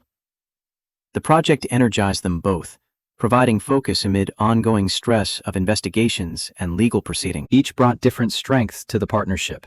Victoria's business acumen and corporate connections balanced by Marcus's practical experience and integrity that couldn't be bought or compromised. Together, they created something neither could have built alone. The girls proved equally enthusiastic when told about the center that evening, spending hours after school drawing logos and making signs with the fierce concentration only children bring to projects they care about. Lily's artistic talent emerged in colorful depictions of people helping each other, while Maya contributed practical ideas about what kids should learn regarding first aid and emergency response. "We could have classes for children, too," Maya suggested one evening as they all worked on plans at the kitchen table. The domestic scene surreal against backdrop of federal investigations and corporate warfare. "So they know what to do in emergencies, not just adults." Her suggestion prompted a new dimension to their business model: community classes offered at reduced rates or free, ensuring that potentially life-saving knowledge wasn't restricted to those who could afford it. Education as public good rather than commodity. As renovation on the building began, funded by Victoria's remaining savings and Marcus's careful budgeting, the first real obstacle emerged. Their application for business permits was mysteriously delayed, caught in bureaucratic limbo despite meeting all requirements and filing everything properly. When Marcus visited the permitting office to inquire, the clerk was apologetic but evasive, eyes darting around nervously, as if afraid of being overheard. "Looks like there's been a flag placed on this application. Can't tell you more than that without getting in trouble myself." Marcus reported this to Victoria that evening, both recognizing Sterling's influence at work, even from behind bail restrictions. He still has people in his pocket, even facing federal charges. Connections in local government, former colleagues willing to create obstacles for favors owed or future considerations. Victoria's frustration mounted like physical pressure. "We've done everything by the book. What more do they want?" "They want us to give up." Marcus stated it simply, understanding the psychology of intimidation. To decide it's not worth the fight, that we should take the easier path and walk away. The setback only strengthened their resolve. While Victoria worked legal channels to address the permit issues, writing letters and making calls to anyone who might help, Marcus accelerated renovations on parts of the building that didn't require additional permissions.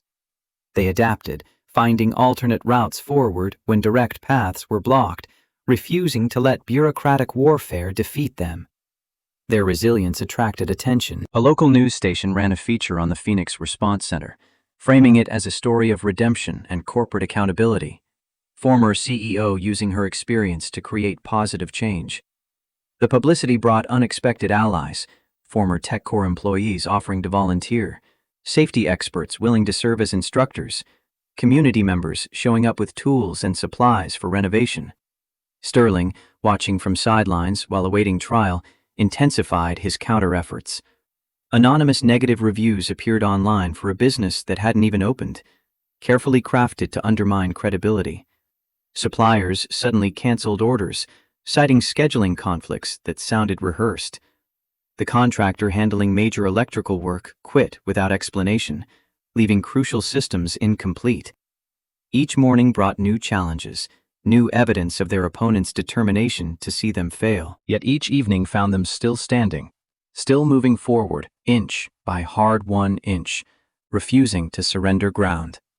One night, after a particularly difficult day of setbacks, 3 volunteers had canceled, the insurance company had doubled their quoted premium, and the city had requested additional documentation for permits, Victoria found Marcus sitting alone on the building's roof, staring at city lights spread below like constellations of human struggle.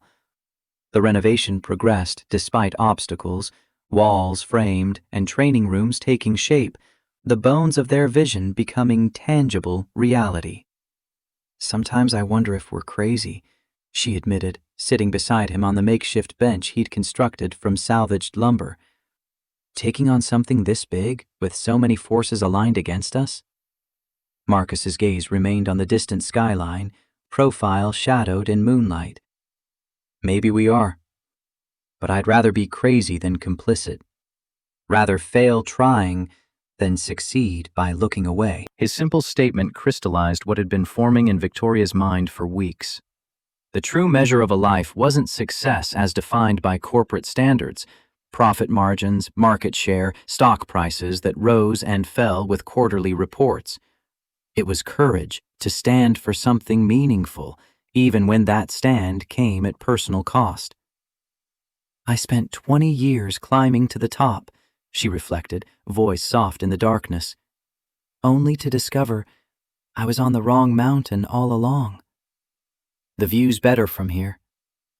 Marcus turned to her then, really seeing her perhaps for the first time, not as the CEO who had fired him, not as the whistleblower who had exposed corruption, but as a woman finding her own truth amid wreckage of former certainties.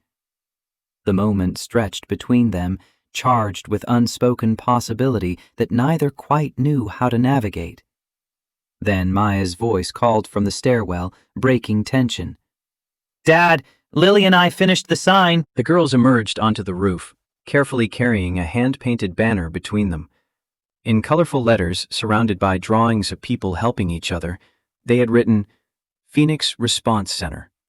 Anyone can save someone." Marcus embraced his daughter, pride evident in every line of his face. "That's perfect, kiddo." Victoria felt her throat tighten as Lily looked to her for approval, seeking validation with vulnerability that reminded Victoria how much she'd missed during years of corporate obsession. "It's more than perfect. It's exactly what we're trying to build here." That night, as they drove home through streets growing familiar, the car fell into comfortable silence. When they turned onto Marcus's street, that comfort shattered. 3 police cruisers sat outside his apartment building, lights flashing in the darkness like warning beacons. Uniformed officers stood talking with neighbors, flashlights sweeping across the parking lot in systematic search patterns. Marcus parked a block away, instinct telling him to assess before approaching potential danger. "Stay in the car with the girls. I'll find out what's happening."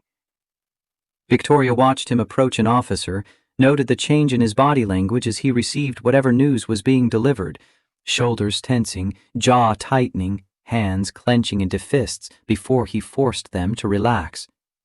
When he returned to the car, his expression was grim, with barely contained fury. Someone broke into the apartment, took everything apart, slashed furniture, spray-painted threats on the walls. Systematic destruction designed to terrorize. Lily began to cry softly in the back seat, small body shaking with fear she'd been trying so hard to be brave about. Maya put an arm around her friend's shoulders, her own face pale, but composed in that way that broke Victoria's heart. "Is it the bad man again, Dad?" Marcus met his daughter's eyes in the rearview mirror, not sugarcoating, but keeping explanation age-appropriate. "Probably someone working for him, yes. But the police are here, and we're all safe. That's what matters most right now." They checked into a hotel for the night, the girls finally falling asleep in one of the double beds, while Victoria and Marcus sat at the small table by the window, speaking in hushed tones that wouldn't disturb the children's hard-won peace. "We need to step up security at the center." Marcus's tactical mind assessed vulnerabilities, planned countermeasures, security cameras, better locks, maybe a monitoring service. Make it harder for them to sabotage what we're building. Victoria nodded, but her thoughts had moved beyond defensive measures to offensive strategy. "This is escalation. Sterling is getting desperate, which makes him more dangerous. We need to end this once and for all, not just defend against attacks." "How?" "The trial is months away, and he's still got money and influence even while out on bail. He can afford to wait, to grind us down." Victoria's expression hardened with newfound determination, executive decisiveness returning in service of different purpose. "We find what he's really afraid of us discovering. There's something more than what we already know, something he's still protecting. That's why he won't back off, why he keeps escalating. There's a bigger secret." The next day, while the girls remained with a trusted friend, the mother of one of Maya's classmates who happened to be married to a police officer adding an extra layer of security. Victoria and Marcus returned to the vandalized apartment to salvage what could be saved. The destruction was methodical, clearly meant to intimidate rather than rob. Furniture slashed with systematic violence, electronics smashed beyond repair, walls covered with spray-painted warnings that dripped like accusations. Back off. Last chance. More explicit threats featuring anatomical impossibilities and promises of violence.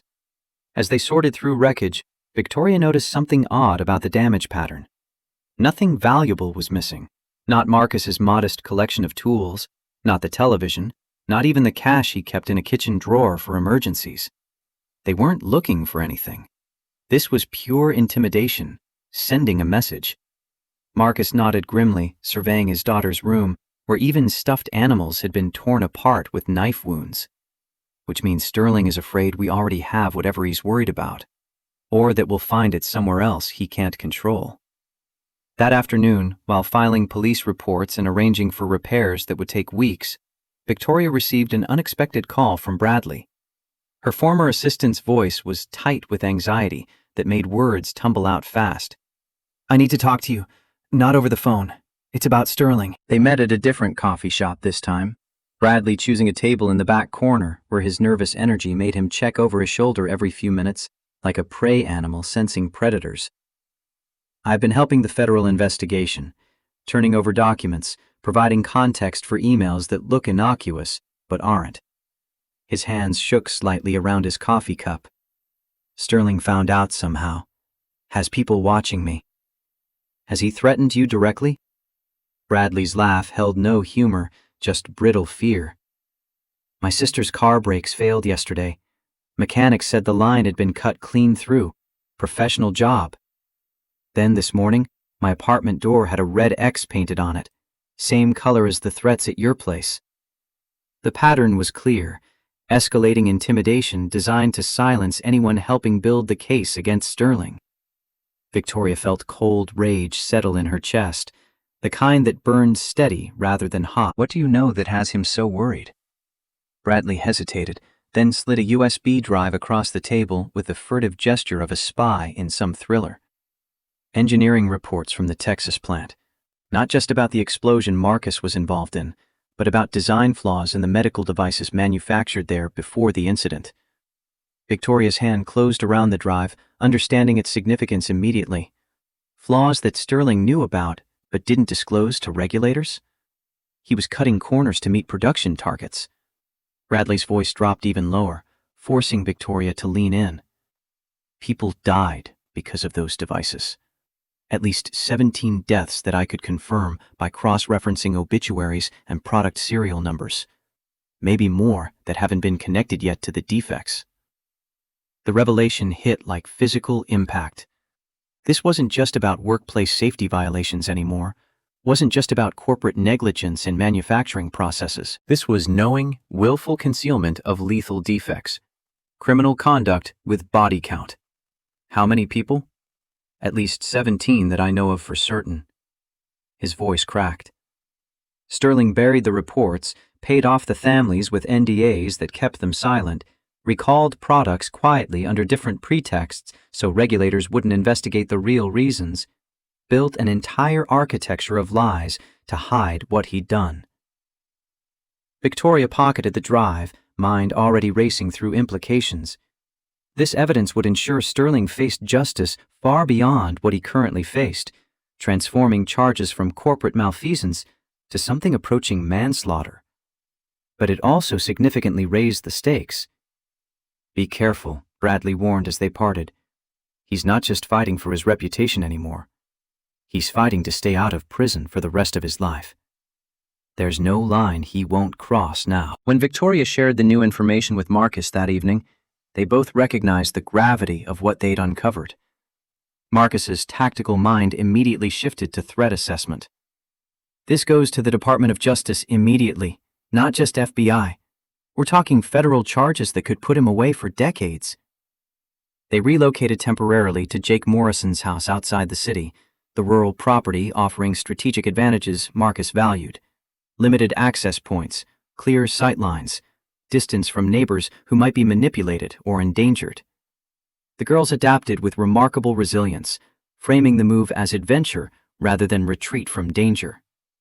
Victoria and Marcus took turns driving into the city to oversee continued renovations at the Phoenix Center, never establishing predictable patterns that could be tracked and exploited. The USB drive and its damning contents had been turned over to federal prosecutors, adding new charges to Sterling's case and eliminating any possibility of lenient plea deals his expensive lawyers might negotiate.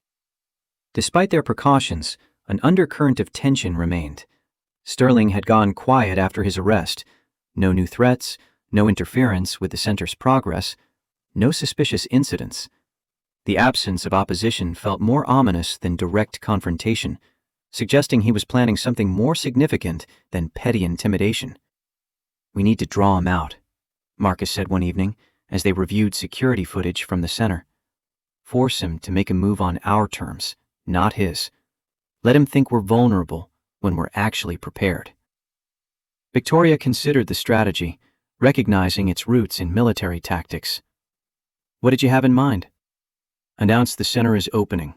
Make it a public event with media coverage, the whole works. Make it look like we're claiming victory, celebrating too early. It would provide the perfect opportunity for Sterling to strike, but also allow us to control the environment, to be ready for whatever he attempted. A calculated risk, but potentially their best chance to end the stalemate that was draining resources and energy."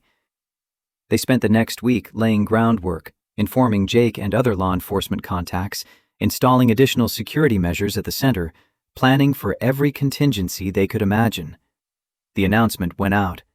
Phoenix Response Center would officially open its doors the following Saturday with demonstrations of workplace safety techniques, first aid training, and presentations on corporate accountability.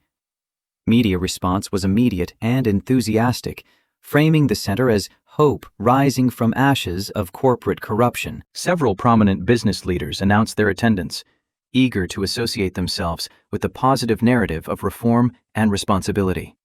Even Janet Winters confirmed she would be there, representing a faction of the TechCore board interested in rebuilding the company's damaged reputation through visible support of accountability measures. The night before the opening, Victoria found herself unable to sleep despite exhaustion. She sat on the porch of Jake's house, wrapped in a blanket against autumn chill, stars brilliant above in rural darkness, unpolluted by city lights. Tomorrow would either mark the beginning of something meaningful or bring final confrontation with a man who had already demonstrated his willingness to use violence. The uncertainty kept her mind racing, planning for everything that could go wrong. Marcus joined her silently, offering a mug of tea before taking the chair beside her. "You should be resting. Big day tomorrow." "My mind won't stop racing, planning for everything that could go wrong, every way this could end badly. That's normal before any mission. The key is not letting it paralyze you." His voice carried the calm certainty of someone who had faced worse and survived. "The fear means you understand the stakes, that you're taking it seriously. That's good." They sat quietly for a while, the silence comfortable between them in ways that surprised Victoria. Over the past weeks, their relationship had evolved from reluctant allies to genuine partners, developing rhythm and understanding that neither had anticipated. "What happens after tomorrow?" Victoria finally asked, giving voice to the uncertainty that had been growing alongside the center itself. "Assuming everything goes as planned, and Sterling is finally contained for good." Marcus considered the question carefully, never rushing to fill silence with empty reassurance. "We build something that matters. Something that helps people, that reminds us why we started this in the first place. One training session at a time, one company that actually commits to change, one worker who goes home safe because they learned something here." His answer was simple yet profound, focusing not on obstacles, but on purpose. It reminded Victoria what had drawn her to this path, despite its difficulties, the chance to create something meaningful, something that put human welfare above profit margins and corporate hierarchies she'd served for too long. The morning of the opening dawned clear and crisp, sunlight streaming through the Phoenix Center's newly installed windows. Victoria and Marcus arrived early, overseeing final preparations while security teams conducted thorough sweeps of the building and surrounding area. The girls remained at Jake's house, safely distanced from potential danger, though they'd extracted promises to be brought to the center once the event concluded successfully. By 10 o'clock, the center hummed with activity. Local media set up cameras near the small stage where Victoria would deliver opening remarks. Community members began arriving, along with business representatives and safety professionals, curious about the new initiative. Plainclothes officers mingled with the crowd, alert for any sign of Sterling or his associates. At precisely 11, Victoria stepped up to the microphone, Marcus standing supportively nearby. She looked out at the gathered faces, some familiar, some new, all representing the community they hoped to serve. "Welcome to the Phoenix Response Center." Her voice carried steady, despite the undercurrent of tension thrumming through her. "We founded this center on a simple belief that every person deserves to return home safely at the end of their workday, that no profit margin is worth a human life." That accountability isn't just a corporate buzzword, but a moral imperative we must build into every system, every decision, every choice we make. As she spoke, Marcus scanned the crowd continuously, hyper-aware of every movement, every unfamiliar face. The moment felt balanced on a knife's edge, triumph and threat equally possible in the minutes ahead. But Sterling's revenge took a form neither had anticipated. Just as Victoria finished her opening remarks, emergency vehicles converged on the building with sirens wailing. Federal agents in tactical gear surrounded the exits, weapons drawn, shouting orders that sent the crowd into confused panic. "Victoria Harper, you're under arrest for obstruction of justice and tampering with federal evidence." The words hit like physical blows.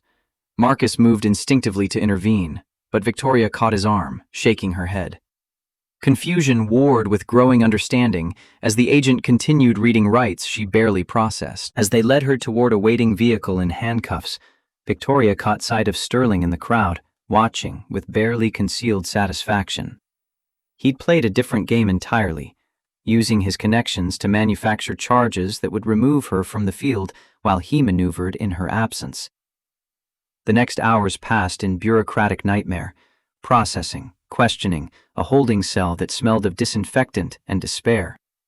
Her attorney arrived within 2 hours, face grim with controlled fury.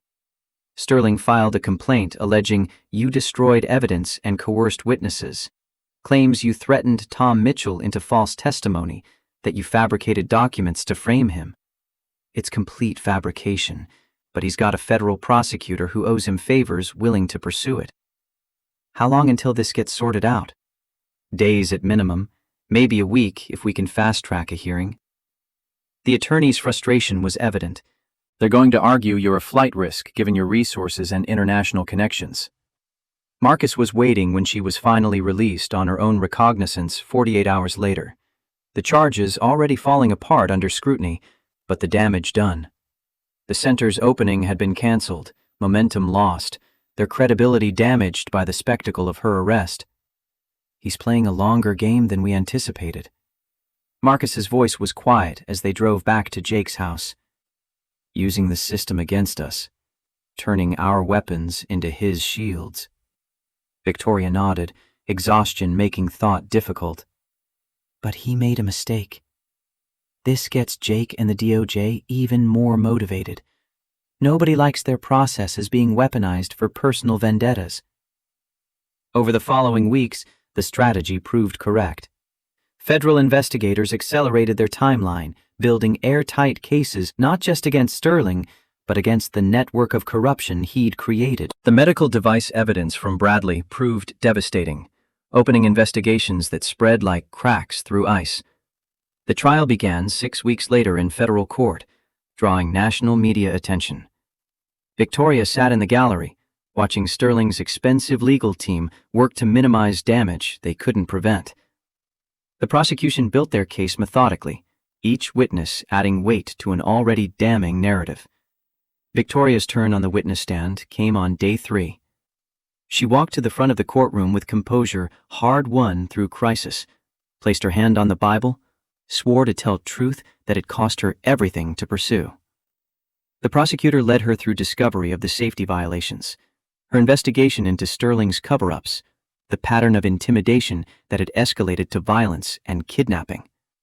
Sterling's attorney tried aggressive cross-examination, but facts were stubborn things that resisted manipulation. You shared confidential company files with a terminated employee. Isn't that corporate espionage? Victoria met his eyes without flinching. I shared evidence of crimes with investigators. That's called integrity, not espionage. There's a difference between protecting trade secrets and hiding body counts. The prosecutor's next witness was Marcus. He detailed the Texas explosion with precision, explaining protocols that should have been followed, decisions Sterling had made that created lethal conditions. His military bearing lent credibility that defense couldn't shake. The protocol dictated securing equipment over people. I chose to save a life instead. His voice carried quiet conviction. I lost my job for that choice. I'd make it again today because safety is about people, not paperwork. That's not insubordination, that's humanity. But the testimony that truly broke Sterling's defense came from Tom Mitchell. The technician took the stand with visible nervousness, hands shaking until he gripped the witness box railing. The prosecutor asked him to describe what happened before the explosion. Mr. Sterling came to me before I was supposed to testify against Mr. Hayes. Mitchell's voice gained strength as he spoke truth he'd been carrying too long. He told me my settlement was contingent on saying I violated protocols, that I caused the explosion by not following safety procedures. But that was a lie. The courtroom erupted in murmurs. The judge called for order. The safety systems had been disabled for maintenance that day. I didn't know that when I started my shift.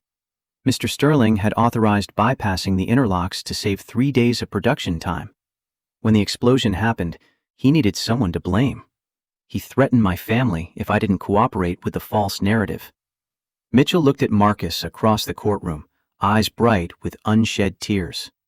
Mr. Hayes saved my life when everyone else was worried about equipment and production schedules and quarterly targets. I lied about him under duress, and I've regretted it every day since. I'm sorry it took me this long to tell the truth. The defense attorney tried to discredit Mitchell, suggesting his testimony was bought by promises from the prosecution.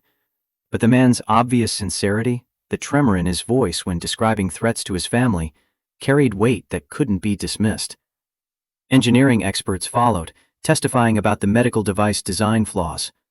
They detailed how Sterling had received warnings about structural weaknesses, conducted cost-benefit analyses that concluded recalls would be more expensive than lawsuit payouts, made conscious decisions that prioritized profit over human life. The prosecution displayed photographs of the 17 confirmed victims, men, women, ranging in age from 28 to 74. Families sat in the courtroom, some crying as their losses were cataloged in clinical terminology that couldn't capture the magnitude of grief. Sterling's expression throughout remained carefully neutral, the mask of corporate composure he'd cultivated for decades. But Victoria saw cracks forming, small tells in the tension around his eyes, the way his jaw clenched when particularly damning evidence was presented. The verdict came after 3 days of deliberation. The jury foreman stood, paper trembling slightly in his hands. On the count of 17 counts of negligent homicide, we find the defendant guilty. On the count of conspiracy to commit fraud, guilty. On the count of kidnapping, guilty. On the count of obstruction of justice, guilty. The litany continued, guilty verdict after guilty verdict piling up like stones. Sterling's face finally cracked, realization settling that his carefully constructed empire had collapsed completely. Sentencing came 2 weeks later. The judge, an older woman with steel-gray hair and eyes that had seen too many corporate criminals walk free, showed no mercy. Mr. Sterling, you held positions of trust and authority. You used that authority not to protect those under your care, but to exploit them for personal gain. 17 people are dead because you chose profit over safety. Countless others were harmed by your willful negligence and systematic cover-ups. She paused, letting the weight of her words settle. I sentence you to 30 years in federal prison without possibility of parole. You will have time to reflect on the true cost of your choices." The courtroom erupted in mixed reactions: relief from victims' families, shock from Sterling's supporters, satisfaction from those who had fought for this moment. Victoria felt tension she'd been carrying for months finally release, not quite triumph, but something like justice being served. Marcus found her outside the courthouse, his hand finding hers naturally. "It's over. Really over this time." Victoria nodded, unable to speak past the emotion clogging her throat. They stood together on the courthouse steps, watching Sterling being led away in restraints. The man who had terrorized them reduced to just another inmate facing consequences. 3 months after the trial's conclusion, the Phoenix Response Center held its second grand opening. This time, there was no dramatic arrival of authorities, no arrests or violence, just a quiet gathering of those who had contributed to its resurrection, volunteers who had given weekends to renovation, businesses that had donated materials despite Sterling's attempts at intimidation, community members who believed in the mission.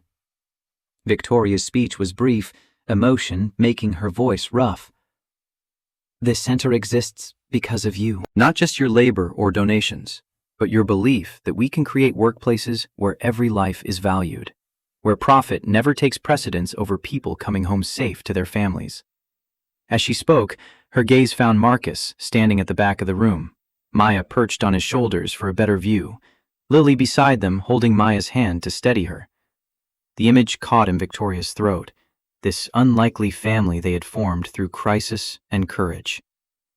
The center thrived in the months that followed.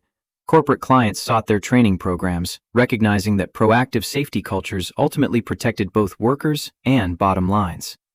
Community classes reached those most vulnerable to workplace exploitation.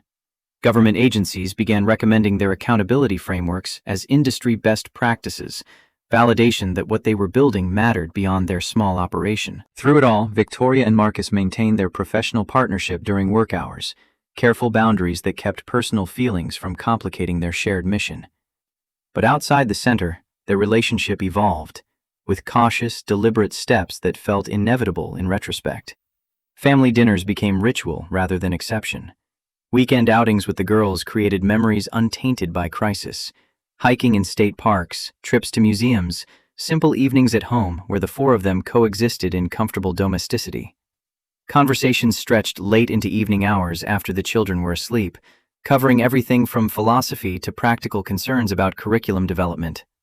6 months after Sterling's conviction, they received confirmation that his appeals had been denied. The legal battles were truly over, the threat neutralized permanently. That evening, Marcus suggested they take the girls to celebrate with ice cream, though he framed it simply as a special treat, rather than explaining the legal proceedings still beyond childish understanding. Watching Maya and Lily compare flavors and giggle over brain freeze, Victoria felt profound gratitude for this unexpected second chance, not just at building a business or career, but at life itself, at connecting with people in ways that mattered, at being present for moments that defined happiness more than any corporate achievement ever had. Later, after the girls were asleep, they shared a bedroom now in the larger apartment Marcus and Victoria had moved into together, their bond having deepened into something approaching sisterhood. Victoria sat on the balcony beside Marcus. The night was clear, stars visible despite city lights spread below them. "Do you ever miss it?" Marcus asked suddenly. "The corporate life, the power and prestige that came with being CEO of a major company?" Victoria considered the question honestly, examining her own feelings with the self-awareness that had come through losing everything. "Sometimes I miss the certainty, the clear metrics for success, knowing exactly where you stand. This work we're doing now, measuring its impact, is more complicated, less quantifiable, but more meaningful." She nodded, sipping her tea. More meaningful because it's more complicated. Because it deals with people, not just numbers on spreadsheets. Because success means someone goes home safe to their family, not hitting quarterly targets. The comfortable silence between them spoke to how far they had come from their first antagonistic encounters. Trust had been built through crisis, respect through observation of each other's strengths, and something deeper through shared commitment to both their work and their daughters. When Victoria finally broke the silence, her question surprised even herself. "Where do you see us in 5 years, Marcus?" He didn't pretend to misunderstand, didn't deflect with jokes or evasion. "The center will be established nationally by then. Satellite locations in other states, maybe federal legislation incorporating our accountability frameworks into law. But that's the work." He turned to face her fully, moonlight catching in his eyes. "Us is wherever we choose to be together, if that's what you want. The center, the girls, a life built on purpose rather than just ambition or financial success." His voice softened with vulnerability she'd rarely heard. "I've learned not to plan too far ahead, just to recognize what matters and hold on to it with both hands." The moment hung between them, heavy with possibility. Victoria found herself thinking of the corporate executive she had been, driven, isolated, measuring success in market share and stock prices that meant nothing now. That woman would never have imagined finding fulfillment in a modest training center or family with a man she'd once fired and a daughter who wasn't biologically hers. "I want that." The admission felt like stepping off a cliff into uncertain air. All of it. The center, the girls, you. This life we've stumbled into somehow against all odds. Marcus's smile held no triumph, only quiet joy, and perhaps relief that had been building through months of careful navigation. "I want that too. Have for a while now. But I wasn't sure you were ready to hear it." Their first kiss was tentative, a crossing of boundaries carefully maintained through months of partnership and friendship. But it carried the weight of everything they had survived together, every challenge overcome, every moment of courage and vulnerability shared in the crucible of crisis. The Phoenix Center's 1-year anniversary arrived with spring, marked by a community celebration that filled the renovated building with laughter and purpose. Former students returned to share how their training had prevented accidents or improved workplace conditions in tangible ways. Corporate clients testified to cultural transformations within their organizations, actual change rather than cosmetic compliance. Government officials spoke of the center as a model for similar initiatives nationwide. Amid the festivities, Victoria found herself drawn to the small memorial garden created behind the building, a peaceful space dedicated to those who had lost their lives due to safety violations and corporate negligence. The 17 victims of the defective medical devices were commemorated there, along with others whose stories had emerged during the center's work. Marcus found her standing quietly among flowering plants and small stone markers, each one representing a life that should have been protected. "The girls are asking for you. They want to cut the anniversary cake." Victoria nodded, but didn't immediately move. "Sometimes I wonder if we've done enough, if anything can really balance the scales against so much loss." Marcus's hand found hers, warm and steady. "We can't bring them back, but we can make their deaths matter by changing what happens next." He gestured toward the building behind them, where dozens of people celebrated not just the center's survival, but its mission. "All of this exists because you refused to look away when it would have been easier. Because you chose to act when silence would have protected your career and comfort." His words settled something within her, not erasing the weight of responsibility, but making it bearable through shared purpose. Together they returned to the celebration, to Maya and Lily waiting impatiently by an enormous cake decorated with the Phoenix Center logo they had helped design. That evening, after the celebration wound down and the last guests departed, Marcus gathered everyone in the main training room. Victoria assumed he wanted to discuss cleanup or plans for the following week's regular classes. Instead, he knelt before her, producing a small box from his pocket. The ring inside wasn't elaborate or ostentatious, a simple band with a small stone that caught the light. But the meaning behind it filled the room more completely than any diamond could have. "I'm not good with formal speeches," Marcus admitted, his usual composure finally faltering in ways that made him more human, more real. But I know what matters now. You, the girls, this life we've built together from wreckage and determination. I want to make it official. If you do too. Maya and Lily watched with barely contained excitement, clearly co-conspirators in the plan. Their unusually good behavior during cleanup suddenly made sense. They'd been keeping Victoria distracted while Marcus prepared. Is that a yes? Marcus asked when her silence stretched longer than he expected, vulnerability flickering across his features. Victoria laughed through sudden tears that had nothing to do with sadness. Yes, of course, yes. How could the answer be anything else? The girls erupted in cheers, rushing forward to embrace them both. The four of them stood together in the center they had built from crisis and conviction, arms intertwined, future stretching before them with possibilities none could have imagined a year earlier. 6 months later, on an ordinary Tuesday evening, Victoria and Marcus stood together on the Phoenix Center's rooftop. The building hummed with life below them, an evening class in progress, students learning skills that might someday save lives. City lights spread across the horizon, each one representing human stories intersecting in ways both ordinary and extraordinary. The center had grown beyond their initial vision. Satellite locations were being planned in 3 other cities, each one staffed by people who believed in the mission. Federal legislation incorporating their accountability frameworks was working through committee, supported by bipartisan recognition that change was needed. Victoria consulted nationally on corporate reform, while Marcus developed standardized training curricula that were being adopted across industries. Maya and Lily helped with community outreach programs, their natural enthusiasm and genuine belief in the center's mission making them effective ambassadors.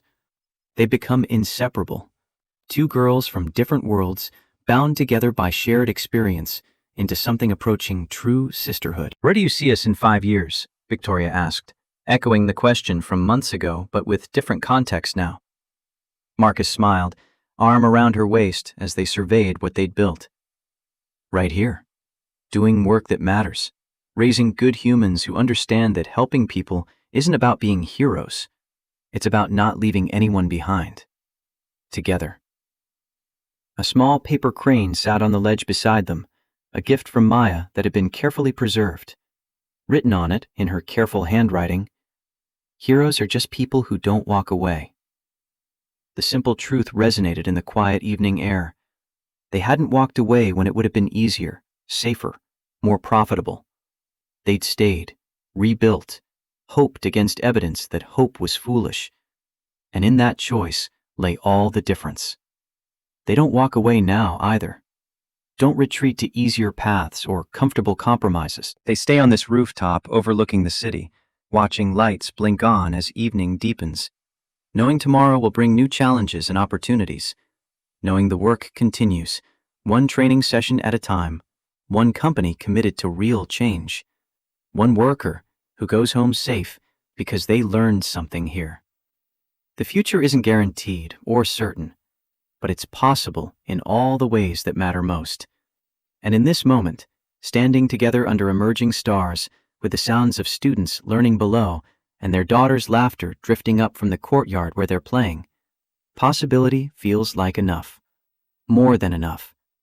It feels like everything they never knew they needed, built from wreckage into something worth holding on to with both hands.